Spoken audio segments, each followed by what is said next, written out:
Why, hello there. Elden Ring Nightreign is an upcoming co-op action RPG survival roguelite game by From Software and Bandai Namco coming out May 30th, 2025. There was a closed network test last weekend consisting of what ended up being 6 3-hour sessions where myself and others got to play a limited test build of the game to get a taste of it, and help From Software work out netcode issues and collect player data.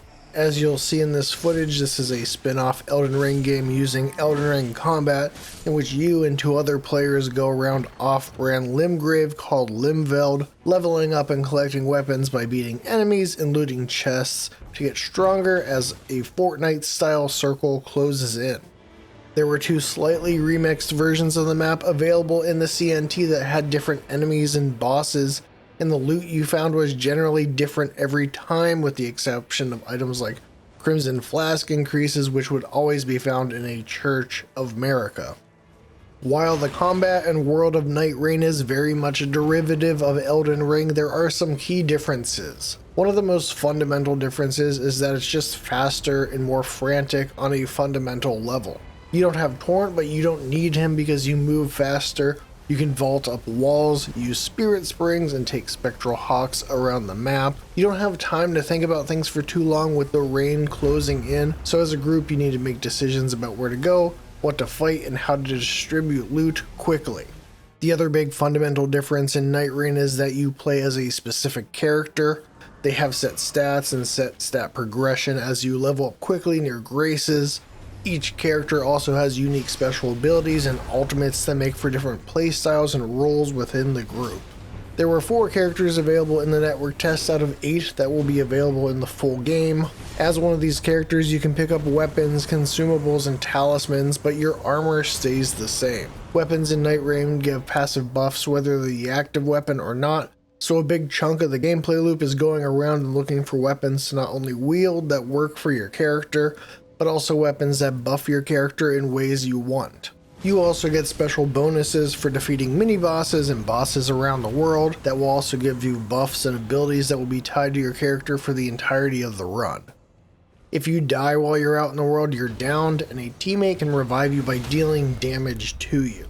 If they're not able to revive you in a short amount of time where your character dies, you lose 1 level and respawn at a nearby site of grace. So as mentioned, you run around fighting bosses and getting stronger until the rain closes in and it becomes night, at which point you fight a boss. You'll lose if your entire team is downed at once. If you're successful, day 2 starts and you do more running around the world and getting stronger until the circle closes in again and a tougher day 2 boss shows up. At this point, if your team defeats the boss, you go off to a realm and fight the Night Lord in a final showdown, at which point you've beaten the available content for the network test. I played the Nightreign closed network test on the PS5 for over 12 hours, and I had a pretty good time. The arc of my first few sessions was initial confusion and bewilderment, followed by tension and frustration as I tried to coordinate with my teammates using the very limited systems available. I was also trying to wrap my head around the map and the various new systems. But then something happened as I got into the last few sessions. Something just kind of clicked. And not just for me, but it seemed to simultaneously click with the players I was grouping with. While the communication tools in Nightreign are still lackluster, and I hope they're better for the full release, it was apparent that players were starting to get into the rhythm of things. This rhythm made for smoother sailing, which in turn helped rein the world in, pun intended, and I got kind of hooked. This was when I first got Gladius, the Night Lord of the closed network test, down for the first time. I ended up beating the Night Lord with every character but the Recluse, who I didn't play around with too much. When it comes to the other characters, I'd be hard-pressed to choose a favorite. Wilder's grappling hook and ultimate blast ability are very cool and makes him a solid all-arounder. The Guardian's tanky nature and crowd control options made him interesting to explore. And Duchess was a very fun support character whose ability to re-trigger a portion of recent damage dealt and Stealth Ultimate made for a character who could easily really boost the effectiveness of the entire party. Besides the first session on PS5, which was completely scuttled, my connectivity issues were pretty solid generally, with just a handful of drops over my sessions. My time with the network test culminated in grouping with some friends for the final session and using Discord to talk, and it was an absolute blast. We got into a groove, completely fighting our way through the days to the Night Lord multiple times. As the final session concluded in the midst of us fighting the Fell Omen, I found myself feeling like May was further away than I wanted it to be. I put enough time into the closed network test to develop some thoughts about Nightreign over the course of my sessions with the game, and I'm going to share them with you in this video. Let's get into it. As others have said, the closed network test has reinforced that the longevity of this game will be dependent on the variety in the maps and systems in the full release. Obviously, the closed network test was limited, but the limited variety really showed how it can get old in just a few hours. In the full release, I'm hoping that there's more variety in the placement of recurring elements within a particular Night Lord map. What I mean is that we had 2 layouts to play on and it wasn't enough. There needs to be more enemy varieties within a map, there also needs to be more starting locations for the maps, and because we only saw the map for the Gladius Night Lord, we don't know how much choosing a different Night Lord will mix up the map. From Software has said that there will be changes to the map depending on the Night Lord selected from the roundtable hold. I hope that the differences in the map between Night Lords will be significant. I want each of these 8 map frameworks to contain novel elements in geography, enemy variety, and end-of-day bosses. Speaking of bosses in Nightreign, I thought it was kind of wild how much fun the Centipede Demon was to fight. The OST was so nostalgic and it was cool to see this boss get an overhaul. I felt this way before the CNT and I continue to after playing it, but if they're going to get goofy with it and bring in Dark Souls bosses, they may as well go all the way with it. I'm talking having Artorias and Ornstein and Smo and Kiaran bring in the Pursuer as a Morgoth style event where he pursues you across the map. I want a roaming Vendrick field boss. The premise is unserious, so have fun with it. If Elden Ring was this artful AAA culmination of 10 years of Souls, Nightreign is a AA fanservice mashup, and I have a place in my heart for that. When it comes to systems, I'm hoping that the Relic system is pretty robust. Relics gave a range of buffs and passive abilities that will augment your character during future runs. There were different colors to the relics and each character had 4 slots of certain colors in the network test. This had potential in the network test, but it was clear we weren't getting the full picture. There was a currency that we received that we couldn't spend yet, and that could be used to change the color of the relics the characters could have, or even purchase new relics according to From Software. I'm hoping that this system in the full release can give an adequate feeling of progression as you move your characters through the game. In the network test, there were some relics that would slightly alter your starting kit with an added weapon art, give your character additional effects on their abilities, or have an extra item slot. So there's evidence of relics influencing your starting equipment and capabilities, and I'm hoping that in the full release there will be even more progression through relics or otherwise and what your starting gear and capabilities are. Speaking of progression, something I'm very interested in is how they tutorialize this game. While playing the network test, I was imagining Nightreign being someone's first Souls experience, and how hostile it would be to just get thrown into the first Night Lord unfamiliar with the controls, combat mechanics from Elden Ring, and all of the wrinkles introduced in Nightreign. It seems overwhelming trying to imagine getting your feet when you're on such a tight time frame, and I'm really curious how From Software onboards players who are new to their games. The answer might be that they're not ultimately too concerned about pulling in a new audience, recognizing that Nightreign is going to appeal primarily to the more niche demographic of Souls fan who also enjoy roguelikes.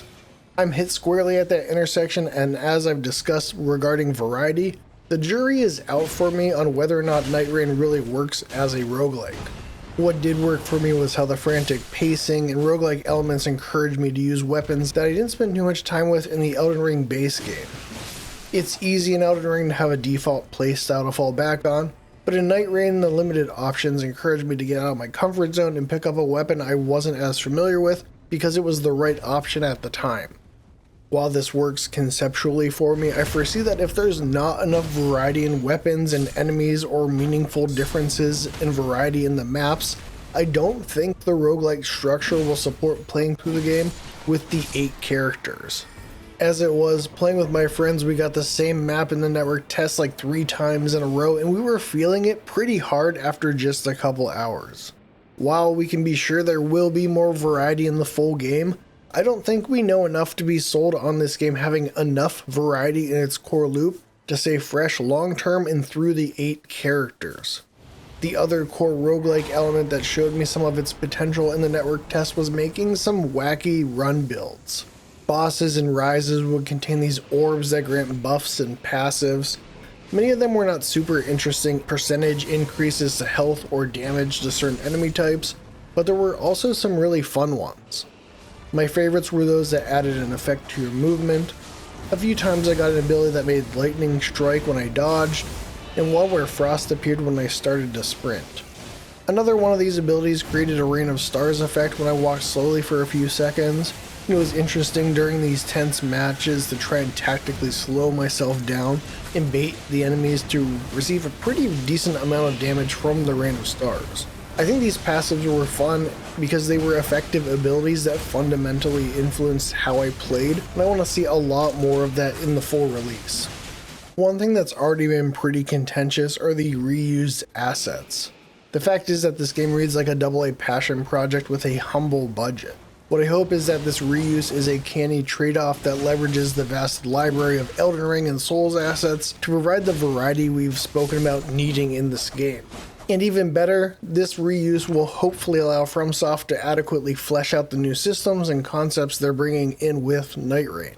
I was happy to see that Centipede Demon wasn't ripped straight from Dark Souls 1, and that there were changes made to its moveset and designed to work in Nightreign.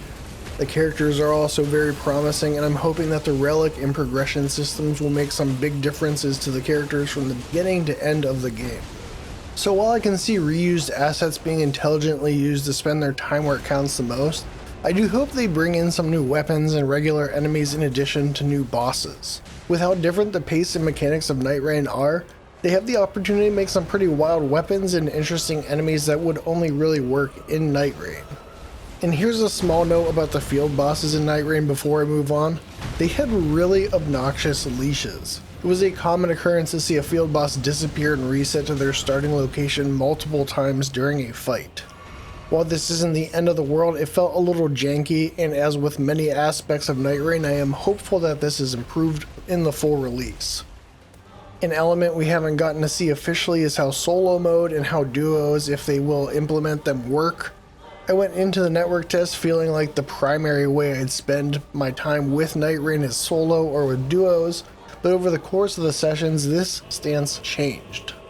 I still intend to get some solo play in, and I want the option to play with just one other person. But one aspect I think really worked well in the network test was how the different characters play off of one another, and 3 really did work well to get that group synergy going. A character like the Duchess works really well as part of a team and benefits from 2 other players in a way that I don't think will be nearly as interesting solo. Sure, she can repeat her own damage and cloak herself, but these abilities are so much more powerful in a team. Likewise, the Guardian has great crowd control with his abilities, but being able to revive multiple team members at once adds so much into how you play him.